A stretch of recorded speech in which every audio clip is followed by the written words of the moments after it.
Karina, baby. I love you and I miss you. I can't even say how much I miss you, honey. I miss you so incredibly much, and Mama just can't wait to see you. Today is October the 2nd, and for A Year Full of Stories, we have my new umbrella. Now, umbrellas is something that are quite useful all year round. They are your mobile car, right? When you go outside, you have your umbrella that protects you from the wind and the snow and the rain and the sun, right? Umbrellas are very, very useful. We used to use them all the time. Mama would walk you twice a day, every day, and we would always use an umbrella to keep you protected from the wind and the cold and the snow and the rain. And Mama would just hold you in an ergo and have my jacket over you. I'd sing you songs and have the umbrella up, and we'd go for walks every single day. I miss doing this with you so much. You don't even know how much I miss you. Alright, so October the 2nd, my new umbrella. I put my new umbrella up to keep me from the rain, but if the sun comes shining through, I'll put it down again. Now, the umbrella is great for the sunshine, too, to keep the sun off of you. And they keep the ticks off of you and everything else. Umbrellas are just useful. Alright, so yesterday we did Rich Whitington. Today we're doing Rapunzel from our fairy tale book, The World's Best Fairy Tales. Once upon a time, a man and his wife were very unhappy because they had no children. These good people had a little window at the back of their house which looked into the most lovely garden full of all manners of beautiful flowers and vegetables. But the garden was surrounded by a high wall, and no one dared to enter it, for it belonged to the witch who possessed great power, and who was feared by the whole world. One day the woman stood at the window overlooking the garden and saw a bed full of the finest salad greens called rampin. The leaves looked so fresh and green that she longed to eat them. The desire grew day by day, and just because she knew she couldn't possibly get any, she pined away and became pale and wretched. Then her husband grew alarmed and said, "What ails you, dear wife?" Hold on one second, baby. Oh, okay, it's not fun. Never mind. "What ails you, dear wife?" "Oh," she answered, "if I don't get some rampin to eat from the garden behind the house, I know I shall die." The man who loved her dearly said to himself, "Come, rather than let your wife die, you shall pick her some rampin, no matter the cost." So at dusk he climbed over the wall into the witch's garden and hastily gathered a handful of rampin leaves. He returned with them to his wife. She made them into a salad, which tasted so good that her longing for the forbidden food was greater than ever. If she were to know any peace of mind, there was nothing for it but that her husband must climb over the garden wall again to fetch her some more.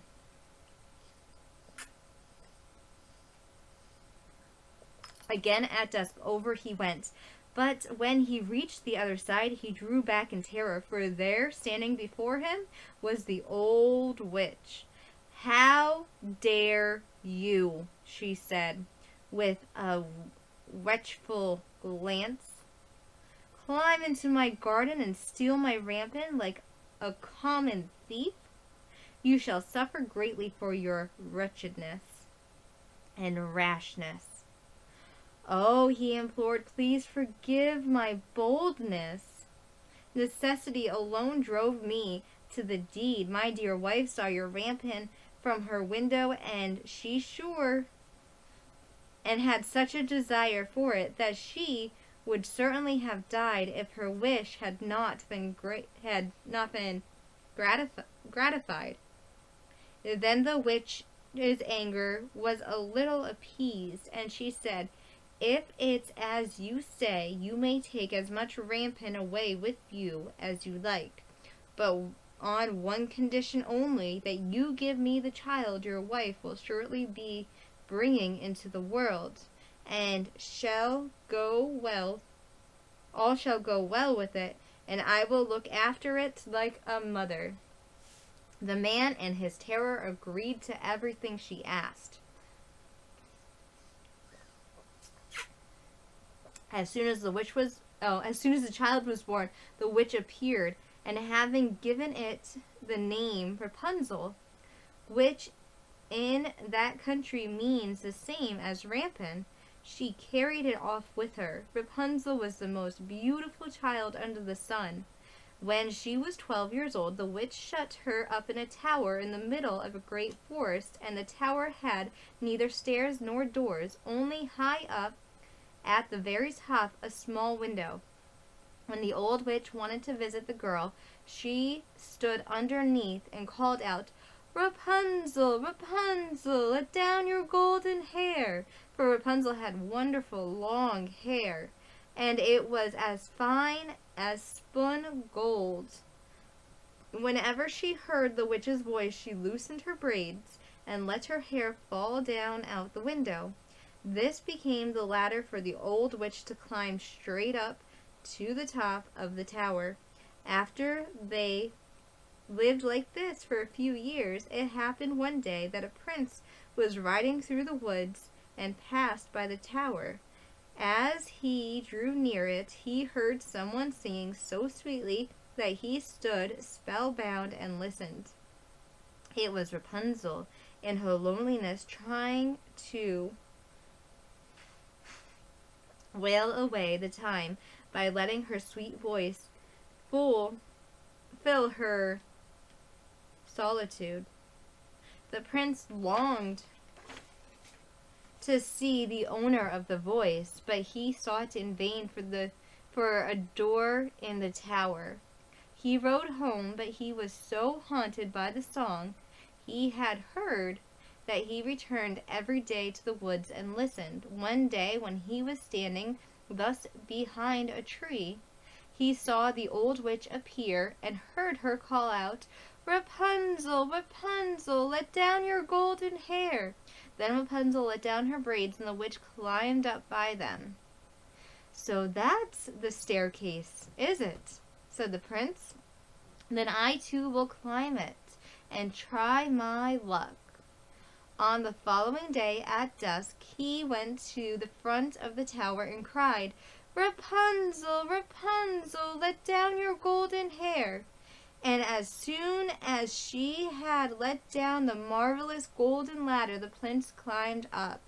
At first Rapunzel was terribly frightened when a man came in, for she had never seen one before. But the prince spoke to her kindly and told her at once that his heart had been so touched by her singing, he felt he should know no peace of mind till he had seen her.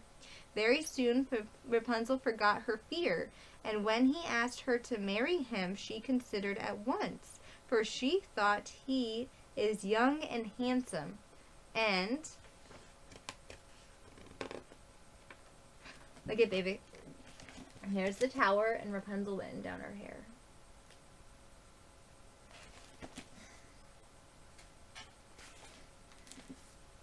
And it'll certainly be happier with him than with the old witch. So she put her hand on his and said, "Yes, I will gladly go with you. Only how am I to get down out of the tower? Every time you come to see me, you must bring a skein of silk with you, and I will braid it into a ladder. When it is finished, I will climb down by it, and you will take me away on your horse." They arranged that until the ladder was ready, he was to come to her every evening, because the old witch was with her during the day. Each time the prince came, he brought some silk. The old witch, of course, knew nothing of what was going on, till one day Rapunzel, not thinking what she was about, turned to the witch and said, "How is it, good mother, that you are so much harder to pull up than the young prince? He is always with me in a moment." wicked child," cried the witch. What is that? What is this that I hear? I thought I had hidden you from the whole world, and in spite of it, you have managed to deceive me." In her wrath, she seized Rapunzel's beautiful hair, wound it around and around her left hand, and then grasped a pair of scissors in her right. Snip, snap, snip, off it came, and the golden braids lay on the ground. And worse than this, she was so heart-hardened that she took Rapunzel to a lonely desert place, and there left her to live in loneliness and misery. But on the evening of the day in which she had taken poor Rapunzel away, the witch fastened the braids onto the hook in the window. And when the prince came and called out, "Rapunzel, Rapunzel, let down your golden hair," she let them down, and the prince climbed up as usual. Instead of his beloved Rapunzel, he found the old witch, who fixed her evil, glittering eyes on him and cried mockingly, "Aha! You thought to find your lady love, but the pretty bird has flown, and its song is mute. The cat caught it, and will scratch out your eyes too. Rapunzel is lost to you forever. You will never see her again." The prince was beside himself with grief, and in his despair he jumped right down from the tower and thought his escape with his life. And though he escaped with his life, the thorns among which he fell pierced his eyes. Then he wandered blind and miserable through the forest, eating nothing but roots and berries, and weeping and lamenting the loss of his lovely bride. So he wandered about for a year, as wretched and as unhappy as he could be. And at last he came to the desert place where Rapunzel was living. Suddenly he heard a voice which seemed strangely familiar to him. He walked eagerly in the direction of the sound, and when he was quite close, Rapunzel recognized him and fell on his neck and wept. Two of her tears touched his eyes, and in a moment they were healed, and he could see as well as ever before. Then he led her to his kingdom, where they were welcomed with great joy, and they lived happily ever after. Baby, this story shows you how much pain and grief someone could go through and for how long they could go through it. But in the end, he was with his Rapunzel. He was with his lovely bride that he gets to be with for the rest of his life. Baby, I will be reunited with you, and I hope to God it's soon. I keep praying and praying and praying. I love you so much. I miss you so much, and you are so much like Mama. It's unbelievable. I love you, and I miss you, my angel. But just like Rapunzel's husband had to go through the desert and go through the wilderness blinded, without his love, mourning and weeping and lamenting every single day, he eventually got back to his lovely bride, right? And Rapunzel got back to him. Karina, baby, I love you, and I miss you, and I can't wait to see you. I can't wait to take you places. I can't wait to do things with you. I can't wait. I love you so much. I love you so much. Let's do... We sit and watch the rain as it falls from the sky, and we are glad to be inside where it is warm and dry. Oh yes, I do love the rain. It keeps the earth so clean and helps the pretty flowers grow from the mountains to the streams. Karina, baby, I got more clothes for you. I have a backpack for you. I have another backpack for you. I even have a Princess Sophia backpack for you now, too. I have so much stuff for you. It's unbelievable. Every time I go out, I get you something. And I haven't seen you in a long time. It's been way, way, way too long, baby. And I gave Papa some toys for you, but I have so much more for you. I have a couple things I'm really excited for you to open and play with. You have blocks here, you have toys here, you have coloring books here, you have books here, you have everything and anything you could possibly imagine. You have clothes here, you have pajamas here, you have toothbrush here, you have everything, everything, everything. Mama just wants you here. You have dolls here, you have toys here, you have stuffies here, you have everything here, baby. Can't wait to see you. You have shoes here, you have water shoes here, you have everything. You have everything. You're just not here yet. But you will be. You have family here. You basically have cousins here. They're going to love you to pieces. I read Riley books every night. I brush Ada's hair every night. We play games together every night before we read books and before I brush Ada's hair. I love them so much, baby, but they're not you. They're not my baby, and I miss you. I miss you. I miss you so much. I want to be brushing your hair, brushing your teeth, reading you books, taking you places, feeding you, letting you pick your activities for the day, letting you go out, let you pick your school activities. I want you to have what you had.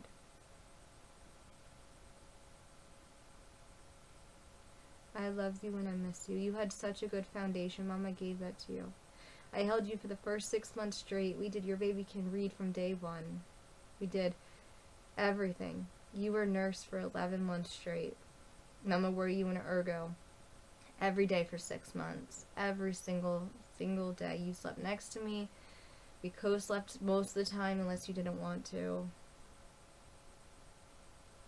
I miss you, baby. You had everything that you could possibly need, want, or desire when Mama was with you. You went to every doctor's appointment. You did everything you were supposed to do. I miss you, baby. You were doing so good.